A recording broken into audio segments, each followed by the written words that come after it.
This ball is crushed. You're listening to the New York Yankees Recaps Podcast, where we're talking New York Yankees baseball all season long. Recaps of big games, the best home run calls, trades, rumors, and what's happening down on the farm. Every game, all season long.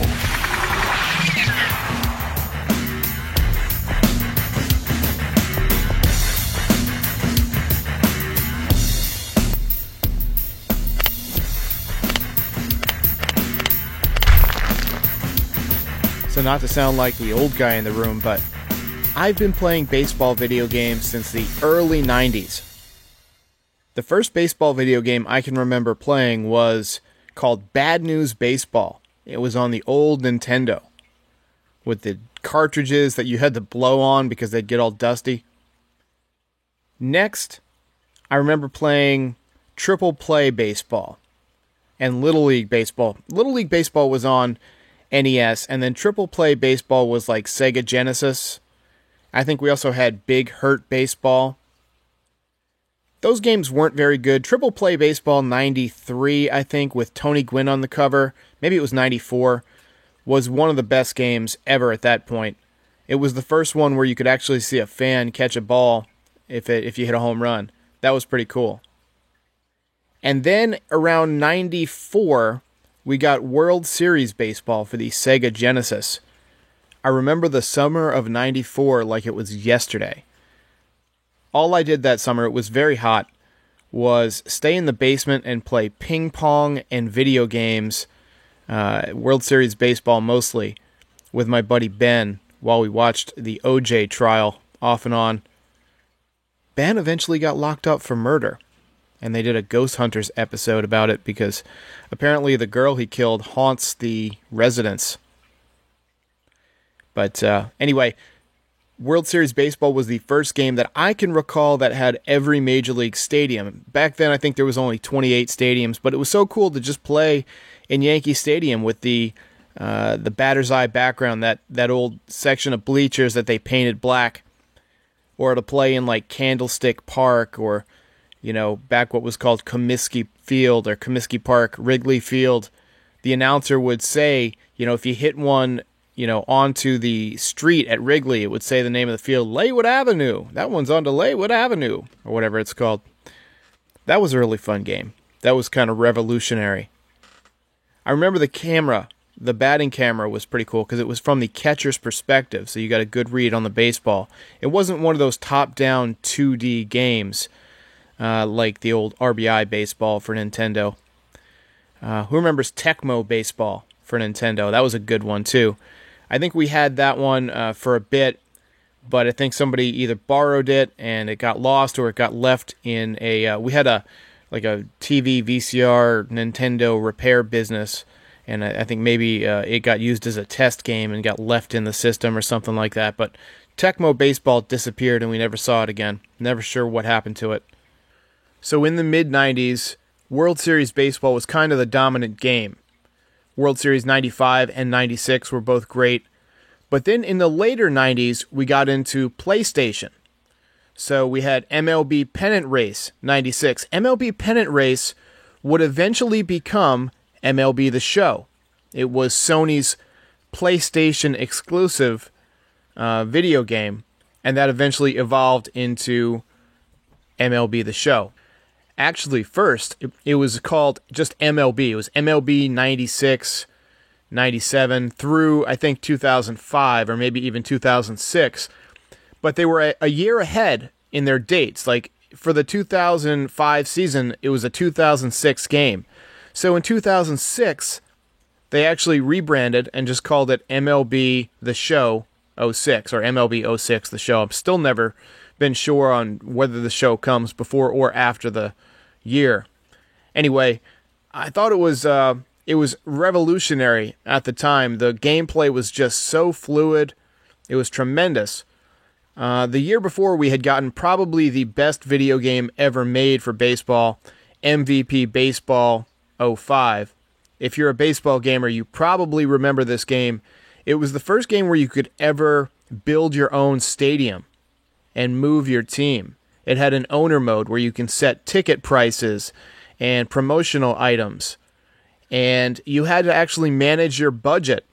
You know, you couldn't just go out and get every superstar player and make your team unbelievable because your budget would tank.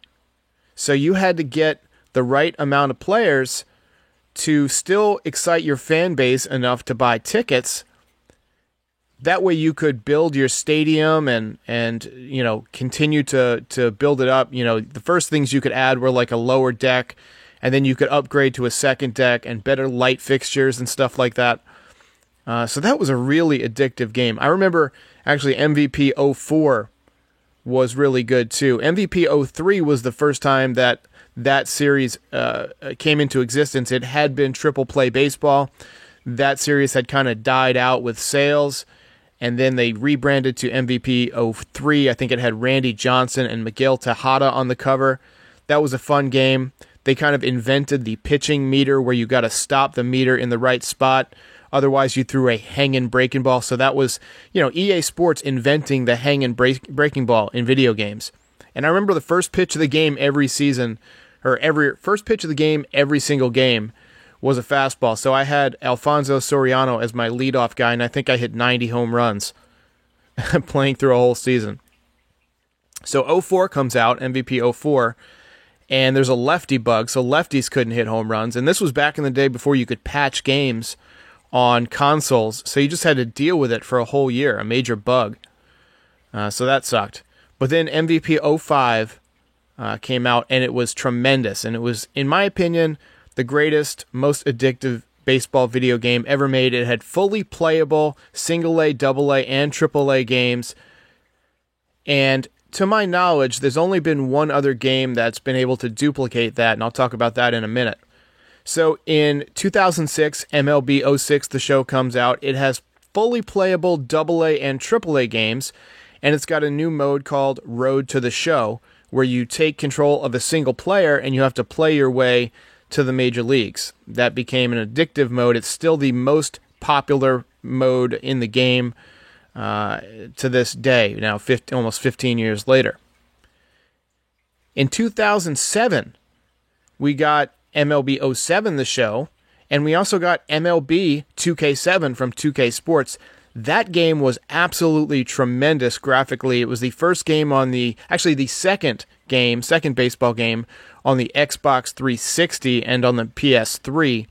I don't know if MLB 2K6 was on PS3. I don't think it was. So I think MLB 2K7 was the first baseball game on PS3. And it really took graphics to the next level. Go back and watch some of those games. I mean, you had wind blowing uniforms, different physics. You had player-specific pitching motions and batting motions. You had camera zooms with face scans, so everybody looked realistic. The problem was that the game was just too easy. I mean, I think I hit 126 home runs with A-Rod in my first season, playing on the hardest difficulty because it was just kind of luck of the draw. You didn't have to do anything specific to, hit home runs or to make specific kind of contact.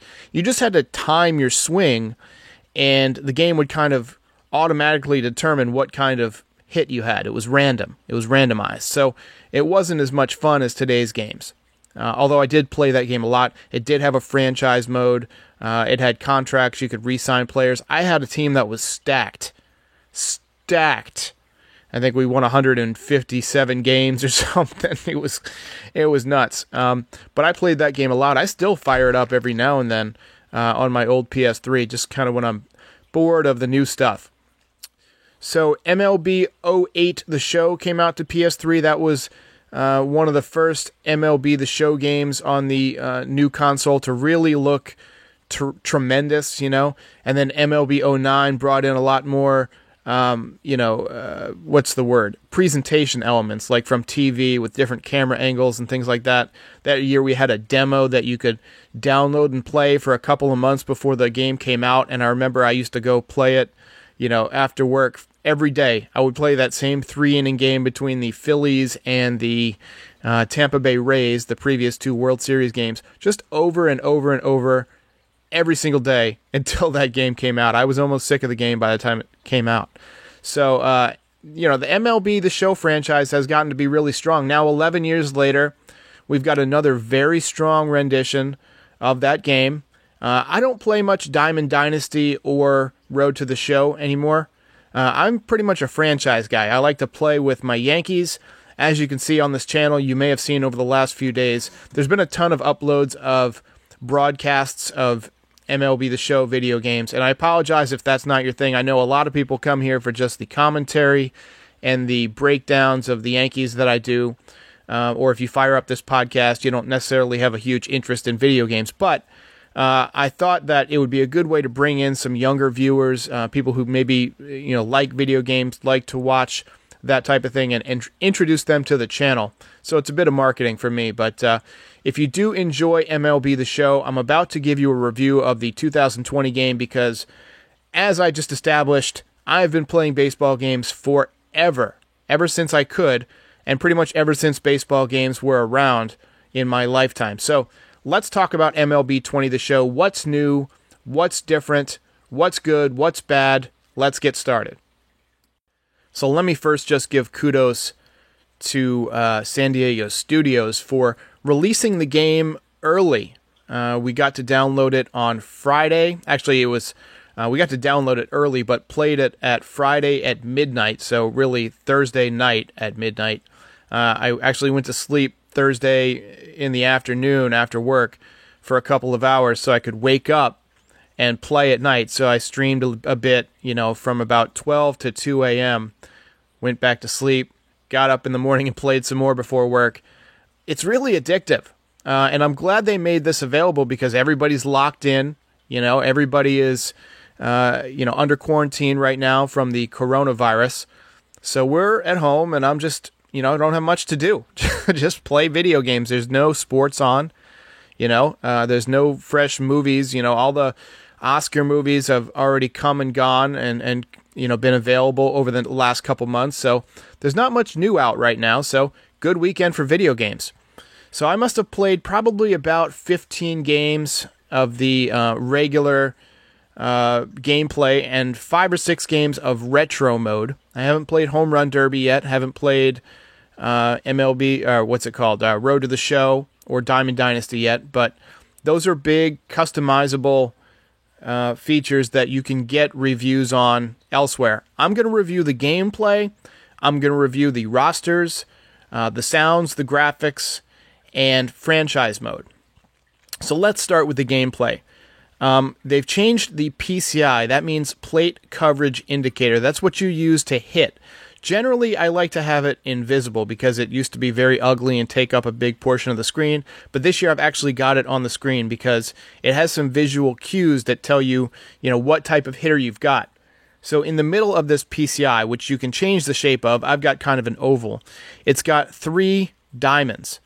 And those diamonds are varied in size based on your specific hitter's typical launch angle in real life. So, guys who are home run hitters will have the highest of the 3 diamonds be largest, and then the lowest will be the smallest.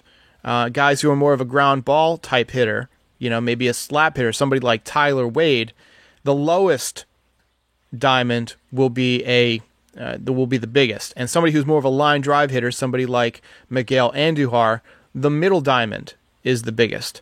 So I think that's unique. And it works in this kind of fashion. The pitches come in pretty fast. So you've got to kind of position your PCI over the part of the zone where you think either this hitter can hit well or where this pitcher is going to pitch it next. So you got to kind of wait for your pitch. Now, if you don't want to wait for your pitch, you could just try and move your cursor over the PCI, over the baseball as it comes in. But that's difficult because you don't have a lot of reaction time. These balls come in pretty fast, especially on the higher difficulties. So I like to kind of sit and wait for a pitch, and if it's nearby or if it's kind of a hanger, just scoot that PCI up a little bit and take a hack. And so far, I'm doing pretty good. Different guys have different PCIs based on their skills and based on their style of hitter. And I gotta say, I just absolutely rake with Mike Ford. I've only had about 35 at-bats, and I think he's got 6 home runs. And they're all bombs. He's the only guy that I hit opposite field bombs with. I hit an opposite field 439-foot home run with him yesterday. It's incredible. One thing that's new about this game, so they have full minor league, well, not full. They have a lot of minor leaguers. Now, in the past, you've had playable minor leagues, but it's always been fictional players because players don't join the Major League Baseball union until they play one game.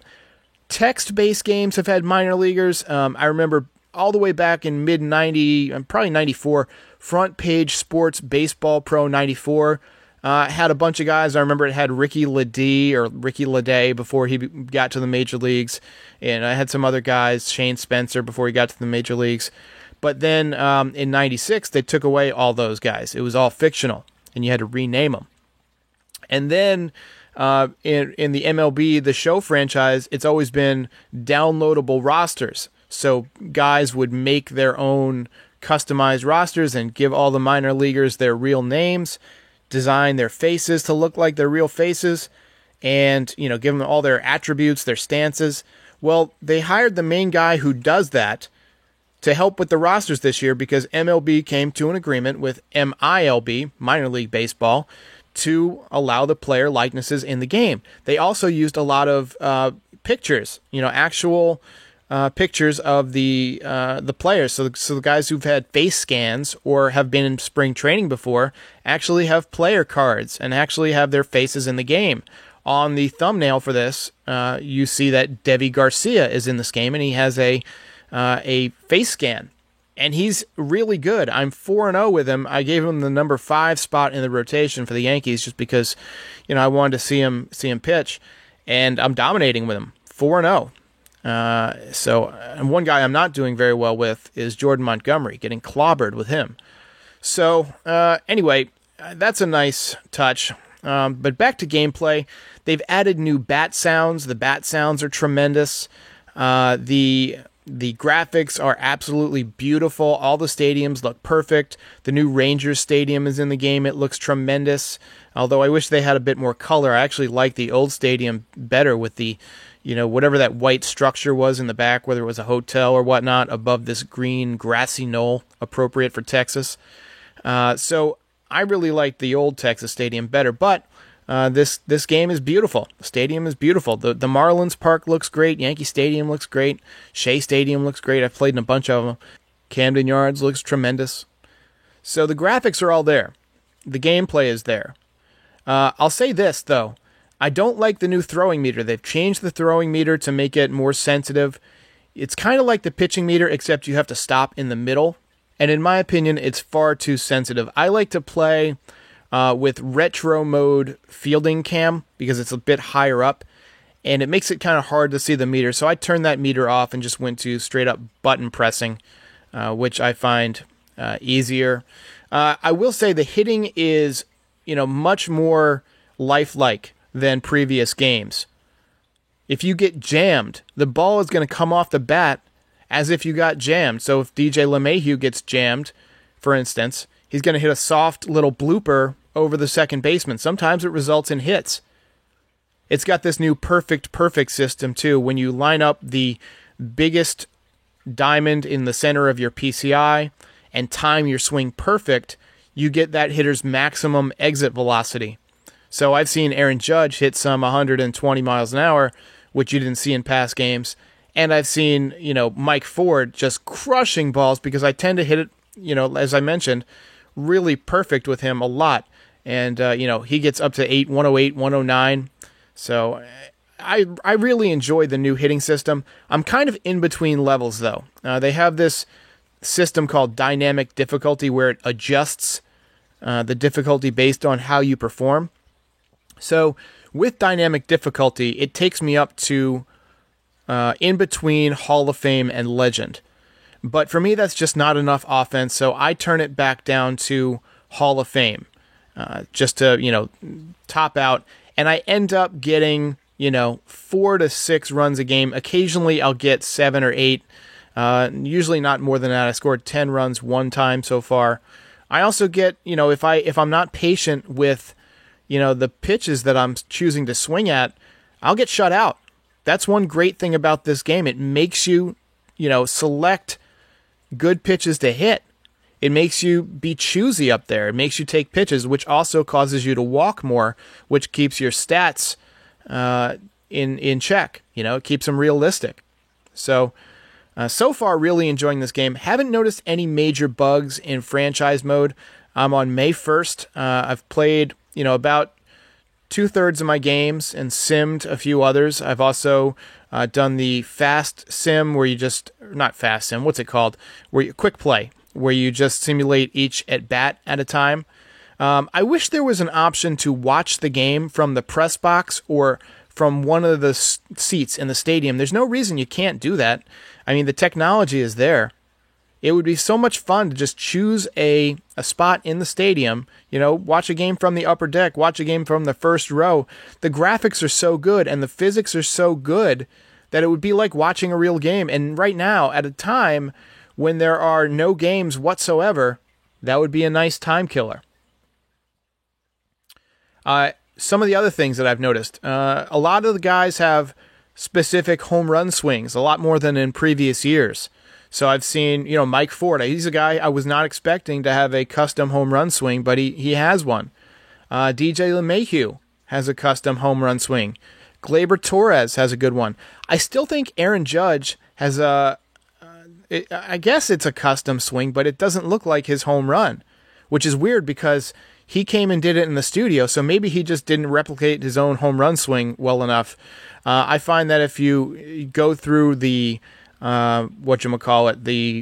available generic swings, there's one in there that he recorded, obviously, that looks much more like his, except he does a bit of a bat flip at the end, which he never does. He doesn't bat flip much. Giancarlo has his own home run swing.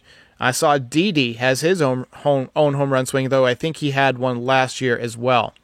There's a few guys who I haven't played with yet, like Aaron Hicks. I've got him in the minor leagues, but I'll let you know if he has one. I'm sure he does. So far, so good. As far as the pitching motions, they redid Garrett Cole's pitching. He looks tremendous. Really good stuff. I've got 4 or 5 strikeout pitches with him in my first 2 games as the dynamic difficulty was working its way up. I was in between rookie and veteran, and I had 16 strikeouts in each of my first 2 games. But the last 2, that's kind of settling in at about Hall of Fame level, and so I'm getting 9 or 10 strikeouts per game with him, throwing usually 7 innings, about 2 runs. So it's pretty accurate. One guy I mentioned I'm dominating with is Deivi Garcia. His curveball is nasty, and he throws 97 in the game with pretty good command. Although his pitching motion, which was assigned by one of the guys who was developing the roster, doesn't look right to me. You got to switch it to Johnny Cueto. Johnny Cueto's rotation with Deivi Garcia is almost perfect. So check that one out if you're a gamer. So. Overall, my opinion of MLB 20 The Show, it's fantastic. I mean, I haven't played online, and I haven't played some of the major modes, but just the gameplay perspective and the franchise perspective is tremendous. I do wish we had a bit more control in franchise over things like ticket prices, concession prices, jerseys, promotion nights, things like that. I haven't noticed that. If they do have it in there, I haven't found it. I do like NBA 2K's franchise mode, where you can do things like meet with players and give press conferences with the media, and all those things can affect your team's morale, which affects things like, how their ratings are. It would be so much cooler if you could have a conversation with somebody like Giancarlo Stanton, and depending on that conversation, his PCI got bigger or smaller, which affected your in-game play. I think that would be great. I also think that it would be more fun to scout players by having individual workouts, like have a batting practice session with somebody that you're scouting, or play a high school game or something like that, like a mini retro game mode with high school players and metal bats or college players would be so much fun. There's so many ways to make this better than they have it. Also, in this year's edition, you can customize teams in franchise mode. You can customize the league, customize the number of games. You can change your team's location and brand and all that stuff. I won't do that because I'm kind of a realist. I don't want to play with the, Atlanta coronavirus or whatever. That would be a terrible name. Anyway, big fan of MLB 20, the show. Add me at Ski Lodge Cinema on PS4 to challenge me to a game if you think you can handle this. You actually probably can. I don't play much online, but I do have a fast internet connection, so it does seem to go pretty smooth for me when I do play online. So anyway, check it out. MLB 20, the show. See you next time.